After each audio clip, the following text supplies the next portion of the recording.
Hello students, कैसे हो आप लोग। Welcome back to my YouTube channel. तो जैसे कि आपको पता है, आज का हमारा टॉपिक ऑफ डिस्कशन है प्रोजेक्टाइल मोशन। प्रोजेक्टाइल मोशन जो है, मैंने पिछले वीडियो में प्रोजेक्टाइल मोशन के बारे में थोड़ा सा डिस्कस की थी। प्रोजेक्टाइल मोशन क्या है एग्जैक्टली उसके बारे में मैंने डिस्कस की। तो प्रोजेक्टाइल मोशन समझाने के लिए मैंने एक ग्राफ भी ड्रॉ किया था, अगर आपको याद होगा। कुछ इस तरीके का एक ग्राफ था। ये अगर आपका वाई एक्सिस है, ये अगर आपका एक्स एक्सिस है, तो एक बॉडी को तुमने प्रोजेक्ट किया with some initial velocity making an angle theta with the horizontal. तो ये वाला u cos थीटा, ये वाला u sin थीटा, ठीक है। इसको मैंने कहा था हॉरिजॉन्टल रेंज होगा, ये इतना जो डिस्टेंस कवर करेगा हॉरिजॉन्टली, ये होगा तुम्हारा मैक्सिमम हाइट, ठीक है। और यहाँ से लेके यहाँ तक जब पहुँचा, ये ओरिजिन है तुम्हारा, तो जितना टाइम लगा वो होगा time of flight, total time of flight. तो इन सब की जो एक्सप्रेशन है वो मैंने निकाल दिया था पिछले वीडियो में, तुम देख सकते हो। और प्रोजेक्टाइल मोशन का डेफिनेशन मैंने पूरा डिस्कस कर ली। तो जो मैंने निकाला था, मैं एक बार फॉर्मूला अगर यहाँ पे लिख दूँ, तो मैक्सिमम हाइट, मैक्स लिख देता हूँ, तो उसका फॉर्मूला होगा u square sine square theta by twice g. वैसे तुम्हें पता होना चाहिए ये तुम्हारा हॉरिजॉन्टल रेंज जो होगा वो u square sine of twice theta by g, और total time of flight twice u sine theta by g. तो ये जो एक्सप्रेशंस है ना, ये मैंने पिछले वीडियो में डिराइव कर दिया है। तो आई होप तुमने पिछले वीडियो देखा होगा। तो आज इसी का थोड़ा सा एक्सटेंड करेंगे, इसके बारे में और कुछ जानेंगे। पिछले वीडियो में मैंने कुछ न्यूमेरिकल्स भी कराए एंट्रेंस बेस्ड, ठीक है। तो इस वीडियो में भी हम कुछ और नॉलेज गैदर करने की कोशिश करेंगे प्रोजेक्टाइल मोशन के, और उसके बेस्ड कुछ हम न्यूमेरिकल भी करेंगे, ठीक है। तो लेट्स गेट स्टार्टेड। तो आज का जो बेसिक डिस्कशन होगा ना, वो एग्जैक्टली इसके ऊपर होगा, हॉरिजॉन्टल रेंज के ऊपर, ठीक है। तुम्हारे पास जो फिगर मैंने ड्रॉ किया था, इसको मैंने रब कर दिया।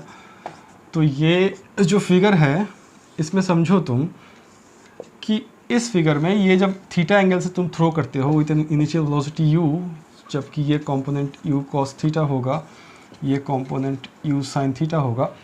तो जब तुम थीटा एंगल से थ्रो करते हो, तब हॉरिजॉन्टल रेंज का जो वैल्यू होता है ना, वो क्या होता है? वो होता है u square sine of twice theta by जी।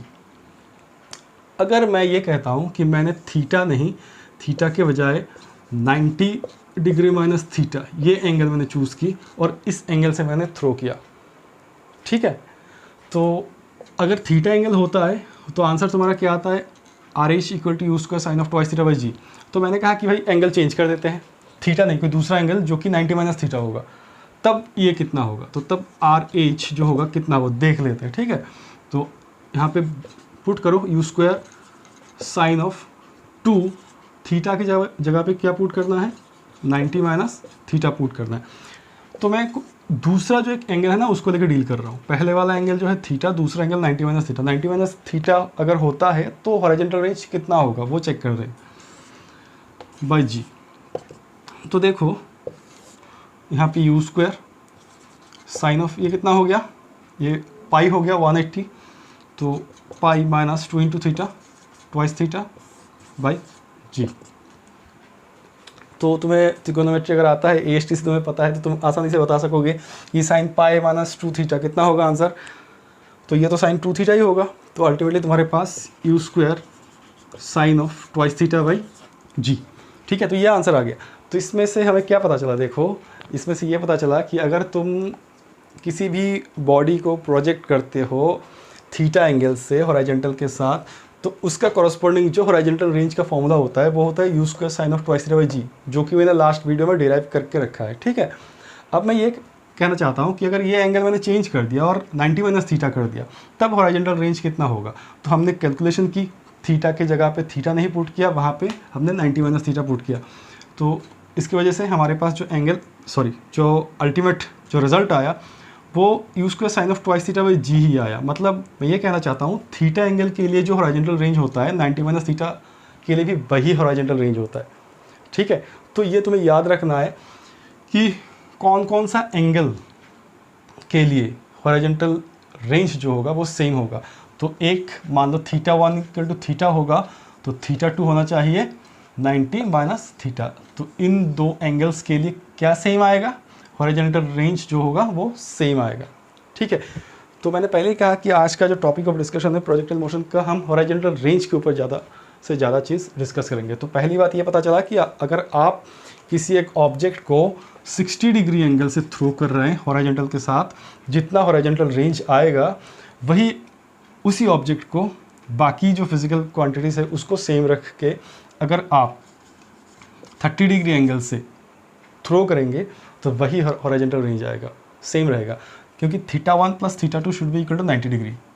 या फिर तुम ऐसे याद रखो कि एक एंगल थीटा होगा तो दूसरा 90 - θ होगा। सिंपल सी बात है, 60 डिग्री से जो हॉरिजॉन्टल रेंज आएगा 30 डिग्री से वही आएगा। क्लियर? चलो तो इससे आगे बात करते हैं। तो हॉरिजॉन्टल रेंज का फॉर्मूला तुम्हें पता है, और ये दो एंगल्स के लिए सेम आता है। वो दो एंगल होना चाहिए थीटा और 90 - θ। ये हमें अभी पता चल गया।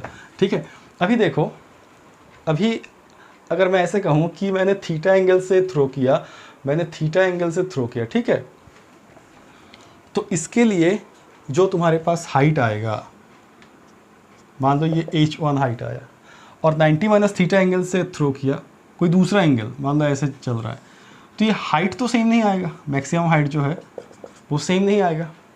समझ रहे हो ना?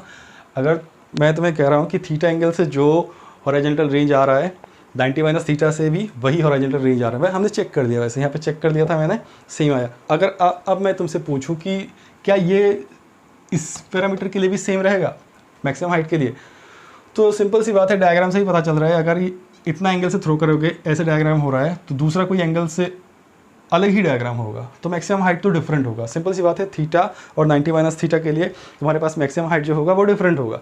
तो अब हम उसके ऊपर थोड़ा सा वर्क कर लेते हैं। चलो, तो मैं एक काम करता हूँ, थीटा के लिए मैक्सिमम हाइट लिखता हूँ h1 करके, तो u² sin² θ/2g, और h2 लिखता हूँ u² 90 - θ के लिए sin², ये होगा 90 - θ/2g। अब तुम बताओ, u² sin² 90 - θ, sin 90 - θ मतलब क्या हो गया, cos हो गया, तो ये cos² हो जाएगा, तो यहाँ पे हो जाएगा u² cos² θ/2g।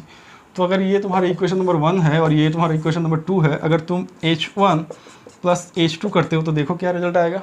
कर दो, खुद से कर सकते हो इजीली। क्या बताना चाहता हूँ मैं कि पहले हमने जो चेक किया वो चेक किया हॉरिजॉन्टल रेंज को, किसके लिए, दो एंगल्स के लिए, एक है थीटा और एक 90 - θ। अब इसी के लिए हमने जब मैक्सिमम हाइट को चेक किया ना, तो देखा कि मैक्सिमम हाइट जो होगा वो तो सेम नहीं होगा, वो तो अलग अलग ही होगा।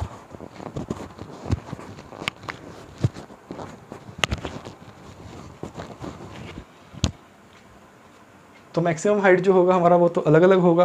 तो इसके लिए हमने h1 और h2 ऐसे लिख दिया। तो h1 लिख दिया हमने थीटा के लिए, h2 लिख दिया हमने 90 - θ के लिए। अब मैंने कहा कि तुम ऐड कर दो, तो ऐड करोगे तो क्या होगा, देखो यहाँ पे u²/2g कॉमन होगा, u²/2g कॉमन होगा, और अंदर रहेगा sin² θ प्लस cos² θ। तो इसका आंसर क्या होता है, u²/2g। तो सिंपल, ये तुम्हारा आंसर निकल गया। तो अगर तुमने इसको ऐड किया, अब मैं अगर तुमसे कहूँ कि इन दोनों को तुम ना मल्टीप्लाई कर दो, h1 और h2 को, मतलब इसको, ये तुम्हारा इक्वेशन नंबर 1 है और ये तुम्हारा इक्वेशन नंबर 2 है, इन दोनों को तुम मल्टीप्लाई कर दो। तो मल्टीप्लाई करने से देखो क्या होता है, ऐड कर दिया, तुम्हें पता ही चल रहा है, सिंपल सा मैथमेटिक्स है, मैंने शॉर्टकट में लिख दिया। तुम लिख सकते हो इसको प्लस इसको लिख के तुम कर सकते हो, वैसे पता ही चल रहा है u²/2g जो है कॉमन है ना, कर लोगे, सिंपल है यार। चलो, अब तुम्हें क्या बताया मैंने कि तुम इन दोनों का प्रोडक्ट ले लो। चलो ले लेते हैं फिर प्रोडक्ट। क्या है इसमें, अगर तुमने h1 × h2 किया तो आंसर क्या आएगा, h1 की जगह पे क्या लिखना है, u² sin² θ/2g, चलो लिख दो u² sin² θ/2g। h2 की जगह पे क्या लिखना है, u² cos² θ/2g, तो लिख दो u² cos² θ/2g। ठीक है, हो गया, खत्म।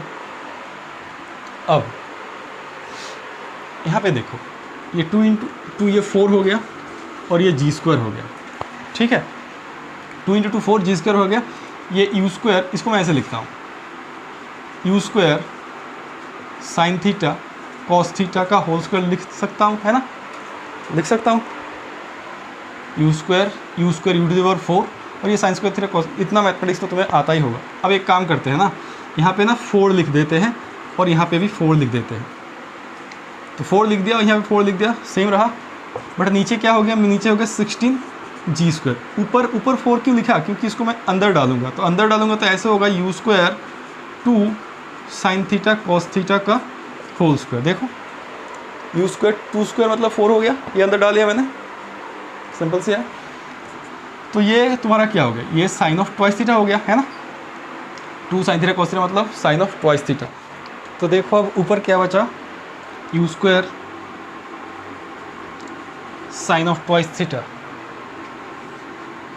नीचे आपका g², यहाँ पे स्क्वायर है और ये 16 है ना। u² 2 sin theta cos theta मतलब साइन ऑफ ट्वाइस थीटा, ये स्क्वायर है दे दिया मैंने, और 16g² है ना। अब देखो u² sine of twice theta by g पूरा का स्क्वायर लिख सकता हूँ मैं, होल स्क्वायर। 16 को अलग से लिख के 1/16 लिख दो तुम इस तरीके से, और इसको लिखो u² sine of twice theta by g इस पूरा का स्क्वायर।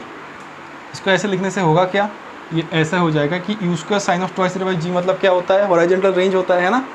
तो RH लिख सकते हैं हम इसको, तो RH का स्क्वायर डिवाइडेड बाई 16। ये रब कर देते हैं, ये तो कर लिया हमने, ये रब कर देते हैं। चलो तो अल्टीमेटली हमारे पास जो एक्सप्रेशन आया वो ये आया। देखो अल्टीमेटली हमारे पास जो एक्सप्रेशन आया वो ये आया, दैट इम्प्लाइज मैं दे देता हूँ h1 into h2 equal to, यहाँ पे आपके पास आया RH का स्क्वायर, देख लो, डिवाइड बाई 16। तो RH कितना होगा, RH होगा under root of 16 h1 h2 है ना। तो ये 4 निकल जाएगा, root over h1 into h2। तो ये एक स्टैंडर्ड रिलेशन भी है, इसको याद रखना है। या फिर अगर पूछ रहा है क्वेश्चन में डायरेक्ट तो तुम कर पाओगे, है ना। तो बहुत ही ईजी है। मैंने पहले भी कहा था कि हॉरिजॉन्टल रेंज के ऊपर डिस्कस करना है मुझे। तो हॉरिजॉन्टल रेंज जो होता है वो थीटा और 90 - थीटा के लिए सेम होता है। अगर आप किसी भी ऑब्जेक्ट को प्रोजेक्ट कर रहे हो थीटा एंगल से, मतलब 60 डिग्री से कर रहे हो, जो हॉरिजॉन्टल रेंज होगा 30 डिग्री में भी वही हॉरिजॉन्टल रेंज होगा। बट तुम्हें ये कॉमन सेंस से भी पता चल रहा है कि 30 डिग्री में जितना हाइट मिलेगा 60 डिग्री में और ऊपर मिलेगा शायद, है ना। डिफरेंट होगा, मैक्सिमम हाइट डिफरेंट होगा, ठीक है। चलो अब next total time of flight को देखते हैं। चलो टोटल टाइम ऑफ फ्लाइट जो होता है वो थीटा और 90 - थीटा में कैसे वेरी करेगा। जैसे कि थीटा और 90 - थीटा में मैंने क्या किया, हॉरिजॉन्टल रेंज को चेक किया, ठीक है। अब देखो टोटल टाइम ऑफ फ्लाइट जो होता है वो होगा twice u sine theta by g. अब सिंपल सी बात है, अगर थीटा के लिए ये होता है, मैं इसको t1 दे देता हूँ, तो t2 क्या होगा, सेम होता है कि नहीं होता है, एक्सप्रेशन मैथमेटिकली भी पता चल जाएगा। अगर सेम होगा तो वही रिपीट हो जाएगा, अगर सेम नहीं होगा तो कुछ और आएगा। चेक करते हैं। तो ये ट्वाइस u साइन, इसमें क्या लिखना है, तो तुम्हें पता है इसमें 90 - थीटा लिखना है बाई जी। स्टैंडर्ड इक्वेशन होता है twice u sine theta by g, है ना। तो थीटा के लिए मैंने ये लिखा और 90 - थीटा के लिए ये लिखा। अब देखो ट्वाइस u ये कितना हो जाएगा, साइन 90 - थीटा मतलब कॉस थीटा बाई जी। तो अलग अलग हो गया, तो टाइम ऑफ फ्लाइट भी अलग होगा। वो पता भी चल रहा है कि 30 डिग्री में जितना होगा, मैं बार बार 30 60 का एग्जांपल दे रहा हूँ, तुम और भी एग्जांपल ले सकते हो, ठीक है। तो मुझे बस दिखाना है कि क्या हो रहा है एक्चुअली। हॉरिजॉन्टल रेंज सेम हो रहा है, मैक्सिमम हाइट जो होता है वो डिफरेंट हो गया, टोटल टाइम ऑफ फ्लाइट भी डिफरेंट हो गया इन दो एंगल्स के लिए। अब हम एक काम करते हैं, अगर हमसे ये पूछ लेते हैं कि इस सिचुएशन में आपका t1 इंटू t2 क्या होगा, तो सिंपल इन दोनों को मल्टीप्लाई करना है। पहले की जैसा खुद ही कर पाओगे, पॉज करके खुद कर लो, या फिर नहीं हो रहा है तब देखना मेरे से, ठीक है। बाय द वे आपका तो नीट का वो जो फॉर्म है वो तो निकल चुका है, फॉर्म भर देना जल्दी जल्दी, ठीक है। और all the best for your exam. तो t1 जो होगा वो twice u sine theta by g into यहाँ पे twice u cos theta by g हो गया। नीचे क्या हो गया, t1 इंटू t2 कर रहे हैं ना, सिंपल तुम खुद कर लो। नीचे g² लिख दिया मैंने, ये 2u इसको मैं एक काम करते हैं, ये तो u² हो जाएगा 2u² 2u इंटू u कर दिया, और 2 साइन थीटा कॉस थीटा मतलब साइन ऑफ ट्वाइस थीटा हो गया। तो इस 2 को यहाँ पे रखो, इस g² से एक g को रखो, दूसरे g को यहाँ पे रख दो, क्योंकि हम कुछ करने वाले हैं u² sine of twice theta by g, वही निकल गया, कौन सा चीज़ है? हॉरिजॉन्टल रेंज है ना। तो अल्टीमेटली इसका आंसर कितना होगा? 2RH/g। I hope all of you are getting. ठीक है, तो आपके पास फिर से रिपीट करूं कि थीटा और 90 माइनस थीटा होने से क्या हो रहा है? हॉरिजॉन्टल रेंज सेम हो रहा है, मैक्सिमम हाइट डिफरेंट हो रहा है। उसमें थोड़ा सा सम किया हमने कि कुछ सम्स ऐसे थे कि H1 H2 को प्लस किया, H1 इंटू H2 किया, फिर टाइम ऑफ फ्लाइट में आ गए। ठीक है, फिर देखा कि थीटा के लिए क्या होता है, 90 माइनस थीटा के लिए क्या होता है, इन दोनों को इंटू किया तो ये आंसर निकला। तो this is our final answer. चलो अब हम एक काम करते हैं, अब हम प्रोजेक्टाइल का ना इक्वेशन ऑफ ट्रेजेक्टोरी निकालते हैं।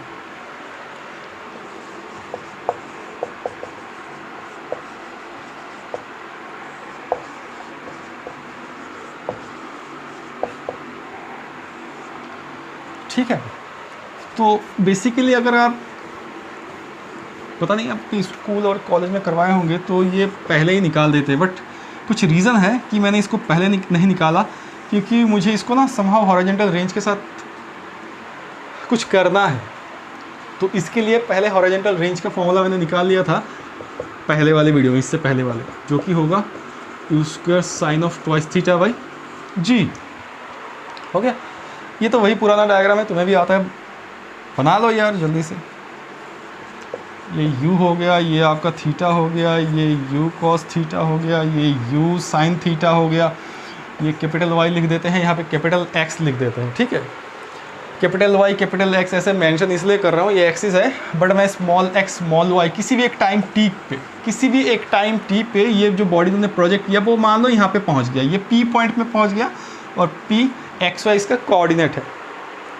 ठीक है, तो इसका मतलब क्या बना? इसका मतलब बना कि इतना x है और इतना y है। इतना तो तुम्हें पता ही होगा, कोऑर्डिनेट तो पुट करना आता है ना तुम्हें कि x y, तो x, y होता है ना। तो क्या कहा मैंने कि t मान लो स्मॉल t टाइम पे ये यहाँ से लेके यहाँ तक पहुँचा, पहुँचने में तो टाइम लगेगा ना, यहाँ से ओरिजिन से लेके यहाँ तक पहुँचने में तो टाइम लगेगा, तो वो टाइम इसने t लगाया। तो उस टाइम पे ना तुम इक्वेशन ऑफ मोशन लिखो हॉरिजॉन्टल एक्सिस पे और वर्टिकल एक्सिस पे।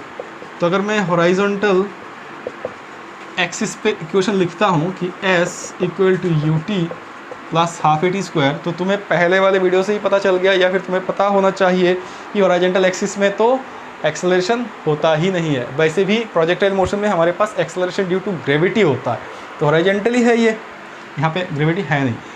तो हॉरिजॉन्टल एक्सिस में t टाइम, जो कि मैंने एज्यूम किया कि t टाइम में वो कहाँ पहुँचा, P पॉइंट पे पहुँचा। तो t टाइम जो है मैंने एज्यूम किया, देखो यहाँ से लेकर अगर यहाँ तक पहुँच गया तब तो टोटल टाइम ऑफ फ्लाइट हो गया, यहाँ से लेकर हाईएस्ट पॉइंट तक पहुँचा तब तो तुम्हारे पास टाइम ऑफ एसेंट है ना, यहाँ से लेकर यहाँ तक पहुँचा टाइम ऑफ डिसेंट है। तो कोई आर्बिट्ररी टाइम है, जबकि वो यहाँ तक पहुँच गया उस टाइम पे। तो यहाँ तक पहुँच गया, कितना डिस्टेंस कवर किया, हॉरिजॉन्टल रेंज तो नहीं हुआ अभी तक, इतना डिस्टेंस कवर किया। तो यहाँ पे तुम्हें क्या लिखना है, x लिखना है। u की जगह पे क्या लिखना है, हॉरिजॉन्टल एक्सिस पे u cos थीटा है और ये t है। ठीक है, यहाँ से मैंने t निकाल के रख देता हूँ, तो x/u cos थीटा। ठीक है, अगर तुम अब वर्टिकल एक्सिस में अप्लाई करते हो तो यहाँ पे लिख देते हैं कि वर्टिकल एक्सिस पे तुम इक्वेशन ऑफ मोशन अप्लाई कर रहे हो, कौन सा, यही वाला। तो s = ut plus half AT²। तो देख लो क्या लिखोगे वर्टिकल एक्सिस में, t टाइम के लिए लिख रहे हो, वही टाइम जब वो P पॉइंट में पहुंच गया है। तो ये है तुम्हारे पास वर्टिकली डिस्टेंस कितना कवर किया, वर्टिकली डिस्टेंस y कवर किया, हॉरिजॉन्टली कितना कवर किया था, x कवर किया था। कब कवर किया था, जब टाइम t हो गया था, तो इसलिए मैंने x लिखा। हॉरिजॉन्टली वेलोसिटी कितना था, u cos थीटा, इसलिए u cos थीटा लिखा, और टाइम तो t है, और ये तो मैंने बता ही दिया कि हॉरिजॉन्टली एक्सेलरेशन रहता नहीं है। वर्टिकल एक्सेलरेशन होगा, एक्सेलरेशन ड्यू टू ग्रेविटी होगा। एक्सेलरेशन ड्यू टू ग्रेविटी नीचे खींच रहा है, बॉडी जो है वो ऊपर जा रहा है, तो माइनस साइन आ जाएगा यहाँ पे। तो यहाँ पे क्या लिखना है, स्मॉल y लिखना है, u के जगह पे क्या लिखना है, u sin थीटा लिखना है। तो यहाँ पे u sin थीटा लिखो, इनटू ये वाला t लिख दो, यहाँ पे माइनस होगा, हाफ g होगा, और ये t² हो गया। क्लियर। अब क्या करना है, ये t मैंने इसलिए निकाल के रखा है ताकि मैं यहाँ पे इसको पुट कर सकूँ, तब तुम्हें इसको पुट करना है, तो कर दो। तो y = क्या निकलता है, देखो u sin theta into t का वैल्यू x/u cos थीटा, तो ये x/u cos theta minus half g x/u cos theta का स्क्वायर हो गया, है ना। चलो तो यू कैंसिल हो गया, ये x हो गया, ये sign theta by cos theta tan theta होता है। तो यहाँ पे मैं लिख देता हूँ टेन थीटा माइनस, है ना, यहाँ पे एक इम्प्लाइज देखो वही लिखूँ, तो ये हो गया तुम्हारे पास माइनस, ये तो हो गया हाफ वाला, ये जो है यहाँ पे यू स्क्वायर होगा, कॉस स्क्वायर होगा और ऊपर पे जी एक्स स्क्वायर होगा। तो अल्टीमेटली तुम्हारे पास ये आया इक्वेशन, ये दिखाई दे रहा है ना, हाफ, ये हाफ है, जी एक्स स्क्वायर है, तो जी ये एक्स स्क्वायर लिख दिया मैंने, नीचे आपका यू कॉस थीटा है तो स्क्वायर है, वो u square cos square theta हो जाएगा, ख़त्म। तो यहाँ पे तुम्हारा ख़त्म हो रहा है। अब देखो मैं क्या कहना चाहता हूँ, इसमें थोड़ा और वर्क हम कर सकते हैं। कैसे? जैसे कि इसमें ना, इसके नेक्स्ट स्टेप में ना आप एक काम करो, x टेन थीटा ही कॉमन ले लो। तो आपने क्या कॉमन ले लिया? x और टेन थीटा। तो यहाँ पे रखा, बचा सिर्फ 1 माइनस एक्स स्क्वायर था, तो एक x तो आपने कॉमन ही ले ली, तो ये x इंटू जी बचा, टेन थीटा कॉमन ले लिया, टेन थीटा तो है ही नहीं, तो 2u square cos square theta into tan theta. Simple सा मैथमेटिक्स है, आप खुद ही कर सकते हो, चेक कर लो। इसको मैं रब कर दूँ, तुम बैक करके पॉज करके तो कर ही सकते हो, मैं रब ही कर देता हूँ। तो ये x टेन थीटा हो गया आपका, ये 1 minus G X divided by, इसको देखो 2 यू स्क्वायर, ये आपका कॉस स्क्वायर थीटा है, और टेन थीटा को लिख सकते हो sign theta by cos theta, है ना। तो ये x tan theta 1 minus x, ये x लिखा मैंने। अब देखो ये यू स्क्वायर है, ये यू स्क्वायर लिखा है मैंने, ये 2 साइन थीटा, यहाँ से कॉस थीटा कट जाएगा, दिखाई दे रहा है ना, तो 2 sine theta cos theta, 2 sine theta, और ये यहाँ से एक ही कॉस थीटा रहेगा, तो ये हो गया साइन ऑफ ट्वाइस थीटा। यहाँ पे मैंने जी नहीं लिखा, ये वाला जी यहाँ पे नहीं लिखा, क्योंकि इसको मैं नीचे लिखूँगा, ठीक है। तो आपका हो गया x टेन थीटा, समझ रहे हो ना, खुद ही कर लो, खुद ही कर लो। क्या हो गया ये 1 माइनस एक्स बाई, हाँ सही पकड़ा तुमने, u square sine of twice by g, मतलब हॉरिजॉन्टल रेंज। मैंने वीडियो के स्टार्टिंग में भी कहा, आज जो है ज़्यादा से ज़्यादा चीज़ हम हॉरिजॉन्टल रेंज के ऊपर ही बात करेंगे। तो ये तुम्हारा स्टैंडर्ड एक्सप्रेशन हो गया। इसको मैं थोड़ा सा मिटा दूँ ताकि तुम्हें ऐसा ना लगे कि ये कहाँ से आ गया, है ना। तो ये ऐसा प्रॉब्लम देता है कभी कभी कि इक्वेशन ऑफ ट्रेजेक्टोरी में तुम्हें हॉरिजॉन्टल रेंज का वैल्यू दिया हुआ होगा और तुमसे पूछ रहा है एक्स कोऑर्डिनेट, उस टाइम में एक्स कोऑर्डिनेट क्या है या फिर वाई कोऑर्डिनेट क्या है। एक तो कोऑर्डिनेट दे देगा, एंगल वो दे देगा कितना एंगल से प्रोजेक्ट किया, और तुम्हें डायरेक्ट इसका वैल्यू दे देता है, तब तुम्हें डायरेक्ट इसी फॉर्मूले को यूज़ करना है ना, समझ गया। तो इसीलिए ना मैंने क्या किया कि हॉरिजॉन्टल ये चीज़ जो है ये तुम्हें पता होना चाहिए कि u square sine of twice by g मतलब आर एच होता है। अगर मैंने पहले ही क्लास में अगर ये इक्वेशन डेवलप कर लेता, मतलब ये यहाँ पे जो रख किया वो वाला, तो तब मैं ना ये नहीं ला सकता, क्योंकि मुझे आर एच का फॉर्मूला भी जानना है। तो इसलिए मैंने पहले R H, maximum height, total time of flight, वो सारा फॉर्मूलाज मैंने डेरिवेशन कर ली, बट इक्वेशन ऑफ ट्रेजेक्टरी मैंने नहीं किया, क्योंकि मुझे ऐसे करना था इसको, ये फॉर्मूला भी तुम्हें देना था, ठीक है। तो ये एक इम्पॉर्टेंट फॉर्मूला है। चलो आगे बढ़ते हैं जल्दी से। तो एक प्रॉब्लम करते हैं। तो एक क्वेश्चन ऐसा है कि तुम्हारे पास एक वेलोसिटी दिया हुआ है, वेलोसिटी वेक्टर आई कैप प्लस 2 जे कैप, ठीक है। तुमने एक प्रोजेक्ट बॉडी को प्रोजेक्ट किया, विथ एन इनिशियल वेलोसिटी ये रहा तुम्हारे पास, और एक्सेलरेशन ड्यू टू ग्रेविटी जो होगा वो मान लो 10 मीटर पर सेकेंड स्क्वायर है। अब इस केस में तुम्हें इक्वेशन ऑफ ट्रेजेक्टरी जो है वो निकालना है, तो तुम कैसे निकालोगे? किसी भी एक टाइम टी में मान लो उसने x डिस्टेंस कवर किया हॉरिजॉन्टली और y डिस्टेंस कवर किया वर्टिकली। अब तुम्हें कह रहा है कि इक्वेशन ऑफ ट्रेजेक्टरी का इक्वेशन क्या होगा वो बताओ मुझे। तो सिंपल है, अगर ये है तुम्हारे पास, इसका मतलब क्या है, यू एक्स कितना होना चाहिए 1 और यू वाई कितना होना चाहिए 2। अगर तुम जो मैंने पहले वाला फॉर्मूला लिखा हॉरिजॉन्टल एक्सिस के लिए, हॉरिजॉन्टल एक्सिस के लिए तुम अगर लिखते हो कि भाई s equal to U T plus half A T square, तो यहाँ पे तुम क्या लिखोगे, x u के जगह पे कितना लिखोगे 1, t तो t है और तुम्हें पता है ये वैल्यू तो रहता नहीं है, 0 है ना, एक्सेलरेशन तो होता ही नहीं। अभी अभी तो हमने किया ना इक्वेशन ऑफ ट्रेजेक्टरी, अभी अभी किया, इसका मतलब x इक्वल टू क्या हो गया t। और एक काम करो तुम वर्टिकल एक्सिस के लिए भी लिखो फिर, तो वर्टिकल एक्सिस के लिए तुम जब लिखोगे क्या लिखना है, s equal to U T plus half A T square. तो देखो यहाँ पे u कितना लिखना है, तो 2 इंटू टी कितना है, तो t इक्वल टू तो x है, तुम्हें इक्वेशन ऑफ ट्रेजेक्टरी पूछा याद है ना, y x में निकलेगा, तो ये इंटू है, ये x है, प्लस तो नहीं होता है माइनस होगा, तो हाफ g, हाफ a तो नहीं होगा g होगा, माइनस q होगा, वो तुम्हें पता है, टी स्क्वायर मतलब x स्क्वायर है, तो ये हो गया तुम्हारे twice x minus half g का वैल्यू 10 लिख देते हैं, क्वेश्चन में गिवन है तुम्हारे पास। तो ये कितना हो गया ट्वाइस x माइनस ये 5x स्क्वायर। तो अल्टीमेटली तुम्हारे पास यहाँ पे s लिखा हुआ है, s तो नहीं होगा, वो y होगा, किसी एक टाइम पे x जो है हॉरिजॉन्टली कवर किया और y जो है वर्टिकली कवर किया, तो s की जगह पे तुम्हें लिखना है y, ठीक है। तो ये तुम्हारा हो गया अल्टीमेट आंसर। क्या पूछा, इक्वेशन ऑफ ट्रेजेक्टरी, तो this is the equation of trajectory y equal to twice x minus 5x square. कैसे किया, इन्फॉर्मेशन क्या था तुम्हारे पास, इन्फॉर्मेशन था कि तुमने एक बॉडी को प्रोजेक्ट किया विथ सम इनिशियल वेलोसिटी जो कि वेक्टर फॉर्म में दिया हुआ था, तुम्हें बताया गया कि g ये है, g जो है इसका वैल्यू ये है, और किसी एक टाइम में इसने हॉरिजॉन्टली x डिस्टेंस कवर किया, वर्टिकली y डिस्टेंस कवर किया। तो अभी अभी जो हमने थ्योरी सीखा ना, उसी को अप्लाई कर दिया, आंसर मिल गया।